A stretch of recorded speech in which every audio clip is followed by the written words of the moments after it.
Merci, c'est parti. Ben, merci pour votre accueil. Merci au RQS PAL et à la plateforme nationale de me permettre de transmettre le discours de ces personnes qu'on a interrogées avec le docteur Catel Ménard et le docteur Michael Dambrun, qui consistait à explorer la souffrance totale dans les soins palliatifs oncologiques contemporains.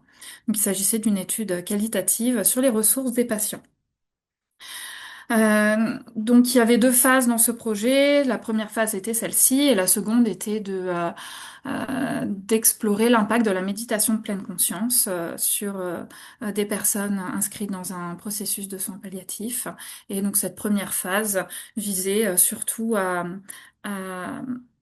appréhender, à explorer voilà, cette souffrance totale et comment on pouvait y répondre à travers la pratique de la méditation de pleine conscience.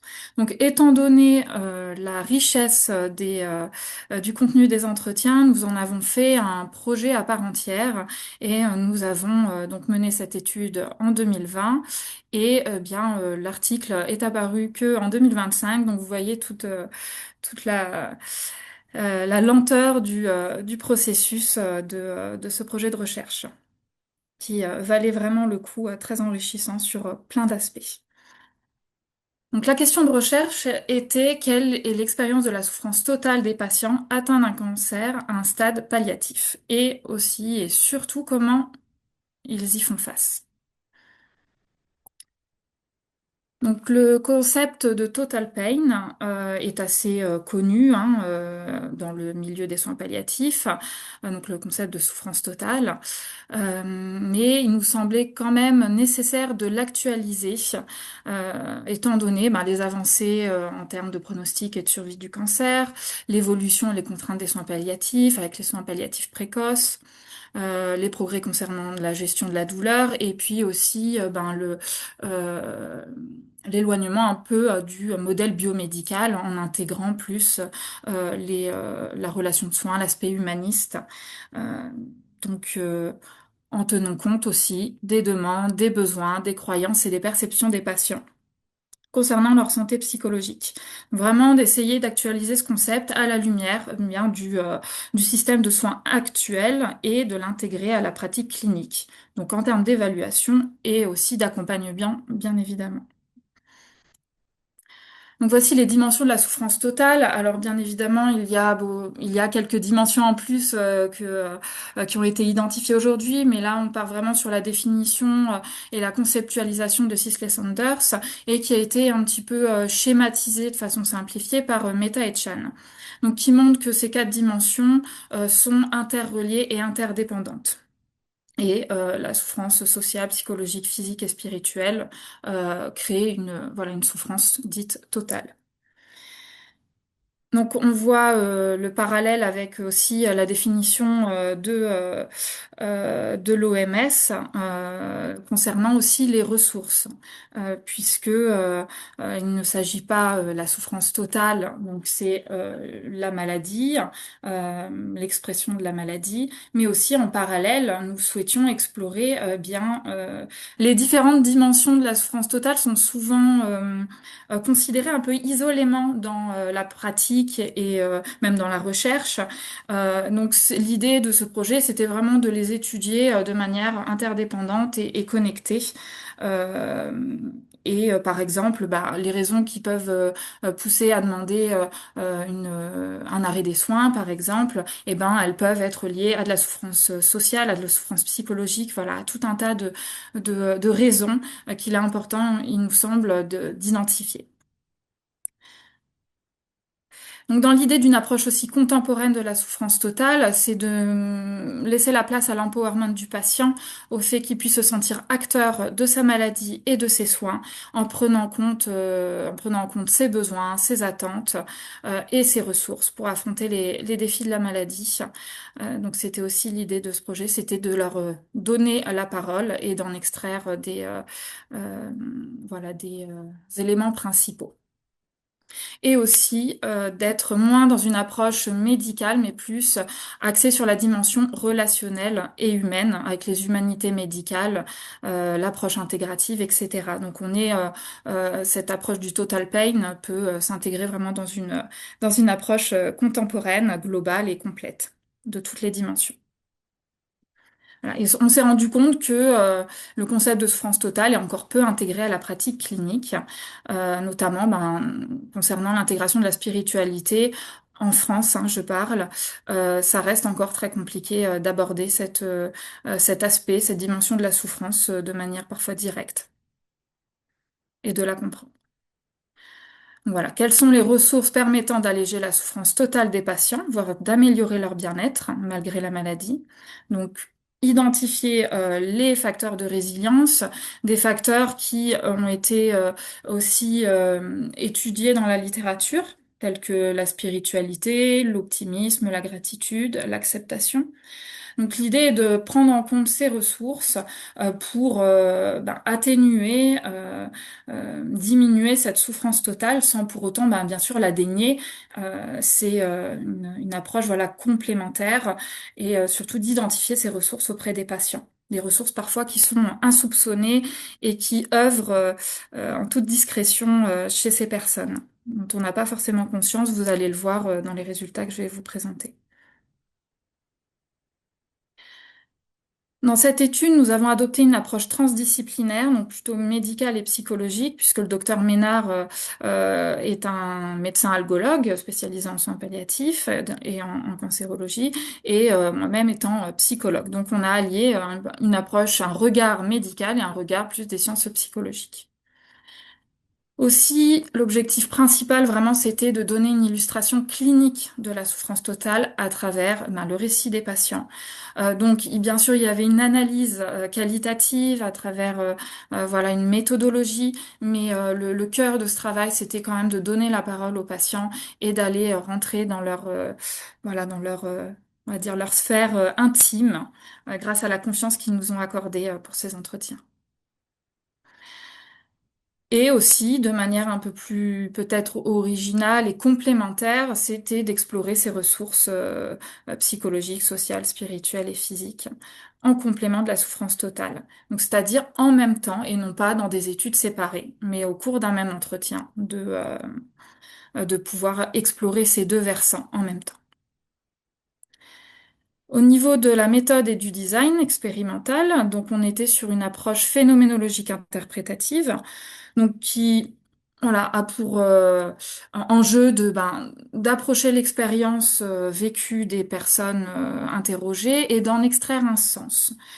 Et comment les personnes donnent du sens à l'événement de vie qu'ils traversent. Ici, en l'occurrence, on posait la question comment vous vivez cette période de vie, comment vous vivez votre hospitalisation, et on déclinait cette question-là en tout un tas de questions ouvertes euh, à travers donc un entretien semi-dirigé. Ces entretiens ont été enregistrés donc ont eu lieu avec 15 patients volontaires et une personne n'a pas pu terminer l'entretien, donc nous nous sommes retrouvés avec 14 personnes qui ont vraiment terminé l'entretien. Et ils ont été réalisés au centre médical de Céret, un centre de soins de suite et de réadaptation en cancer, et au centre Jean Perrin, donc en 2020. Donc les entretiens ont été réalisés par moi-même et le docteur Ménard. Donc 14 entretiens analysés. Donc vous voyez que voilà, il y a quand même en moyenne 1h20 d'entretien, ce qui est pas négligeable pour des patients qui étaient souvent fatigués, diminués. Voilà, ils ont tous participé et se sont livrés de manière surprenante. Donc le guide d'entretien était conçu à partir de voilà des données de notre expertise, de la littérature, de tout ce qui pouvait nous sembler pertinent à explorer pour voilà explorer la souffrance totale et les ressources. Rapidement pour la méthodologie, donc retranscription manuelle des enregistrements, des relectures à maintes reprises pour s'imprégner du discours des patients et on en extrayait donc ce qu'on appelle des unités de sens. Voilà, des phrases, des mots, des expressions qui pouvaient traduire un ressenti, une pensée. On en discutait et puis après on extrayait vraiment les thèmes principaux et les verbatims représentatifs. Donc c'est ça que je vais vous présenter juste après, pour illustrer l'ensemble de ces thèmes. Une idée des questions voilà, du guide d'entretien pour toutes les différentes sphères. Donc vous voyez la sphère physique, la sphère sociale, la sphère de la relation avec la nature. Donc c'est une dimension qu'on a inclus dans la sphère sociale, mais qu'on a finalement un peu traitée en aparté, de façon indépendante, car elle avait finalement une place importante dans le discours des patients. Donc voilà, concernant la souffrance totale, est-ce que vous pourriez me décrire votre état émotionnel? Quelles émotions ressentez-vous? Et pour l'exploration des ressources, que faites-vous pour les diminuer, les cultiver? Donc on était sur des questions ouvertes. Pour la sphère spirituelle, à quel point la spiritualité est quelque chose d'important pour vous? Donc là, on donnait une définition globale de la spiritualité et eux donnaient leur définition. Et ensuite, on leur posait les questions, qu'est-ce qui vous aide à faire face aux jours difficiles, etc. Euh, voilà. Donc ce ne sont pas toutes les questions, il y en a d'autres, mais ce sont les principales.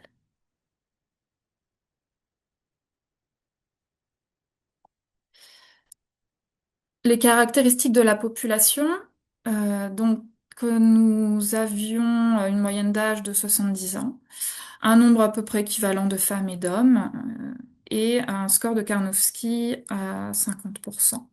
Voilà. Et au niveau des types de cancers, principalement des cancers urologiques et gastro-intestinaux.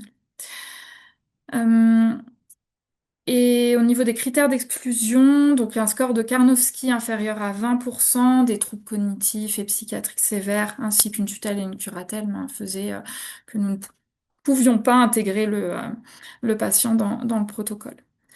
Alors c'est important aussi de savoir, je l'ai précisé, que tous les participants sont décédés dans les 6 mois qui ont suivi l'étude, donc ça rend d'autant plus précieux leurs paroles.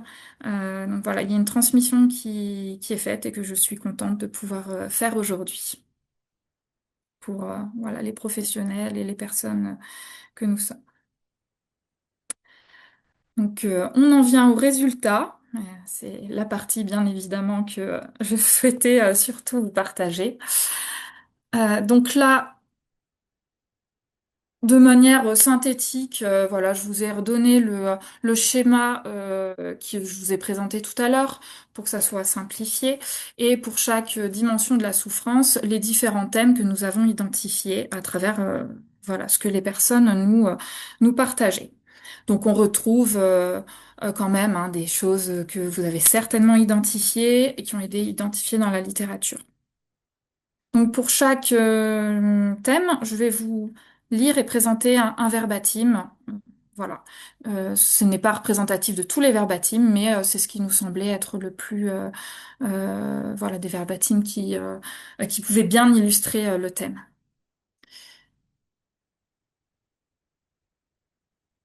Donc le rejet et l'évitement de la douleur pour la sphère physique.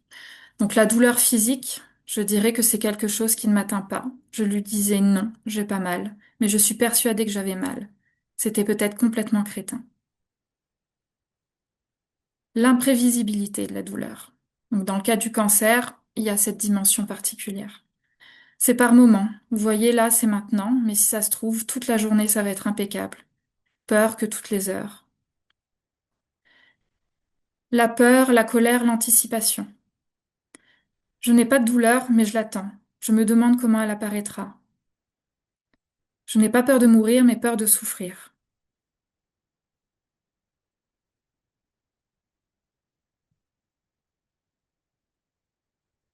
Perte du rôle et de la fonction sociale du corps.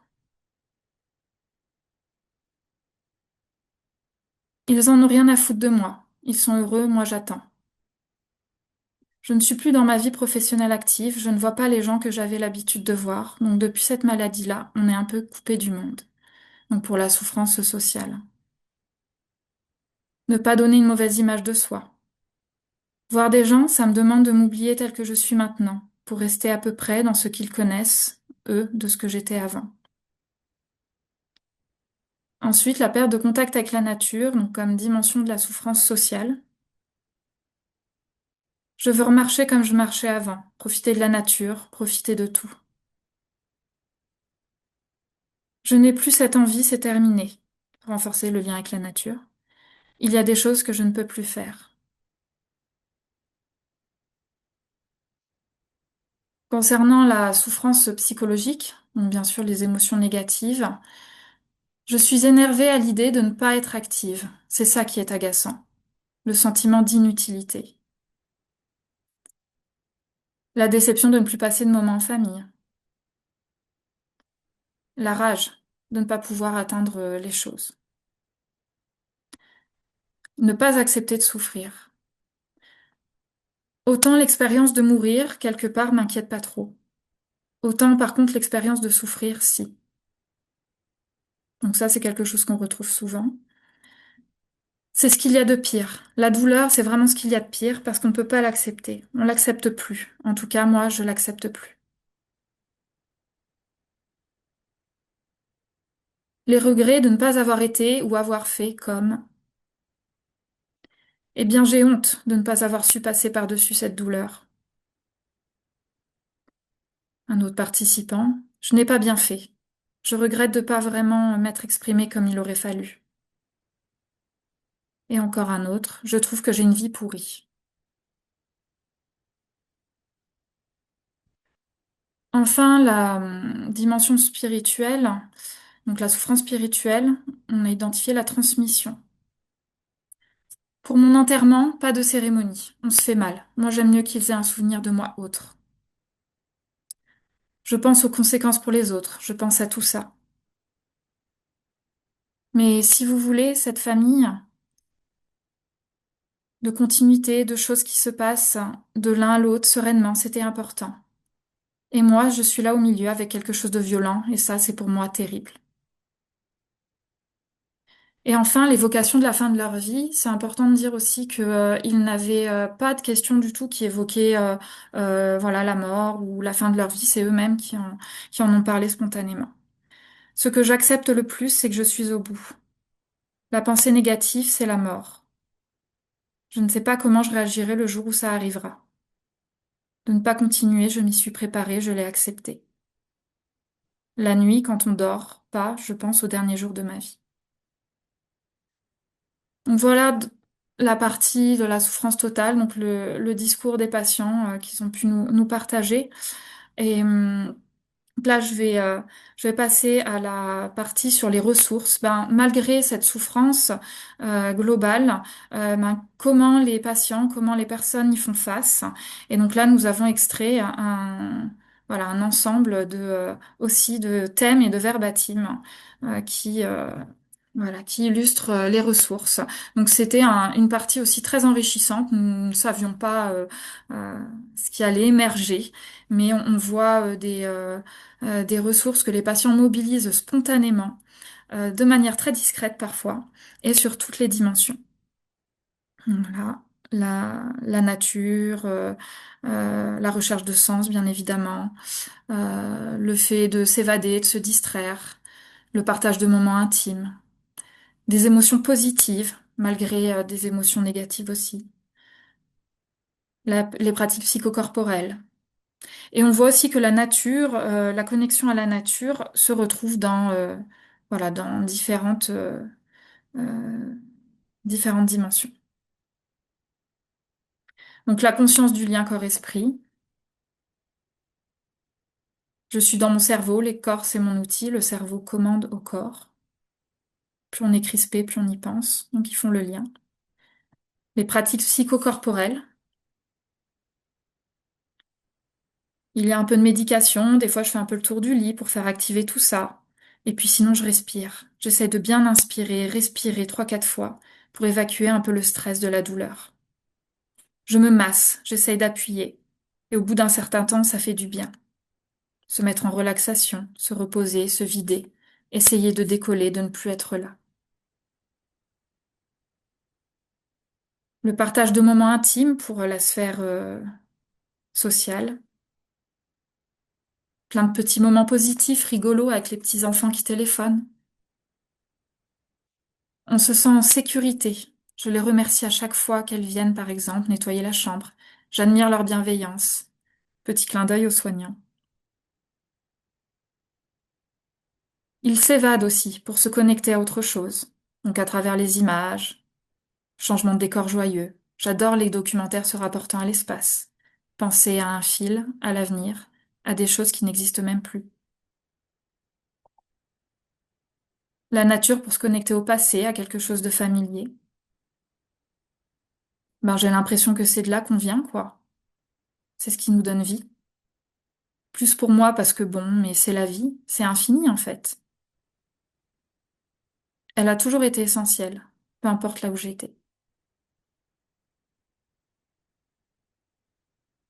Pour la sphère psychologique, donc la cohabitation d'émotions positives et négatives, ça c'est aussi quelque chose qui n'est pas, qui ne coule pas de source. Donc c'est la possibilité de ressentir des émotions positives et négatives hein, pour un même contexte.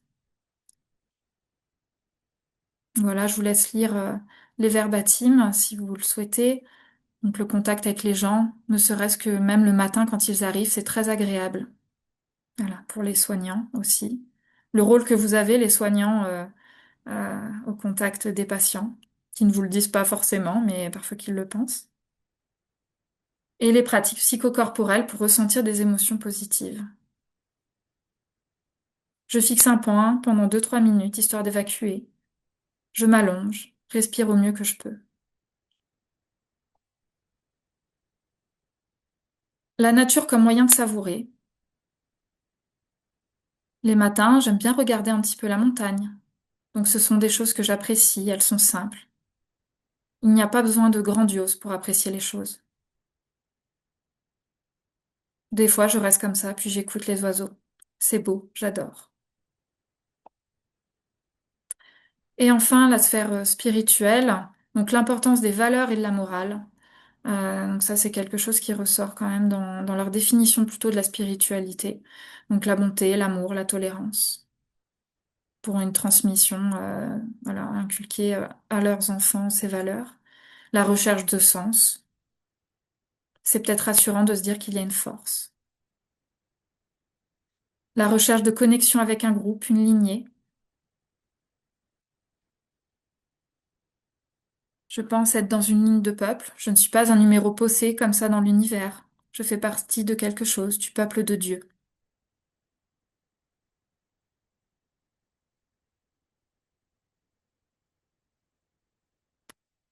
La nature pour se connecter à quelque chose de plus grand.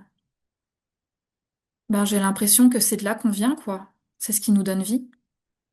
Plus pour moi parce que bon, mais c'est la vie, c'est infini en fait. Et la revue de vie.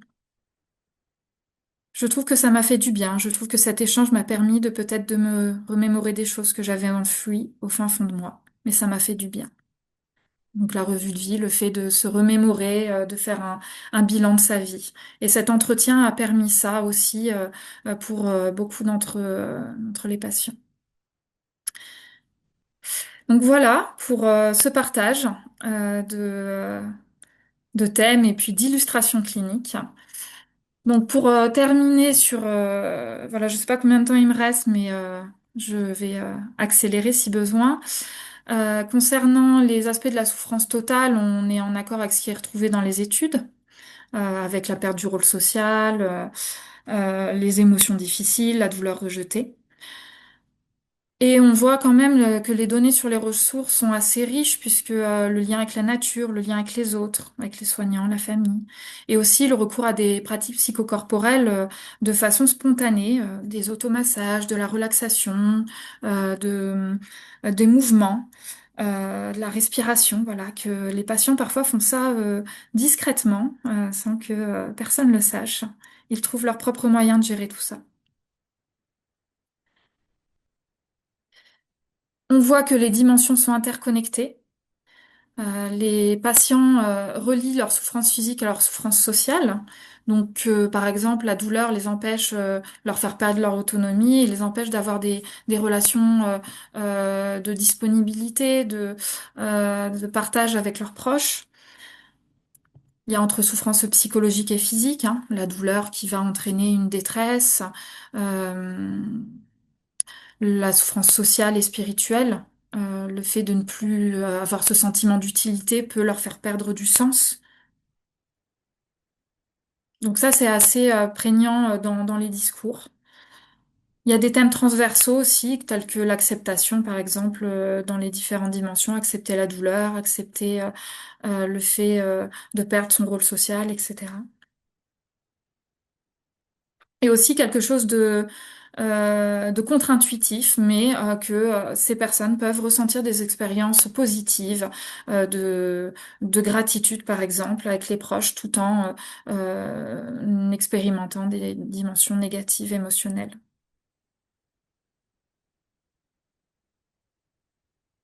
Ce qu'on voit aussi, c'est la place de la spiritualité, le vécu unique de chaque personne. Donc, malgré la dimension, la définition générale de la spiritualité, chacun y donne sa signification. Même chez les personnes qui n'ont pas de croyance spécifique, elles vont y donner un sens, en fait. Et on se rend compte que malgré les apparences, elles ont une spiritualité. Et nous avons mis aussi la perte de connexion à la nature comme une dimension spécifique de la souffrance totale. Euh, ça nous semblait important de, voilà, de le mentionner.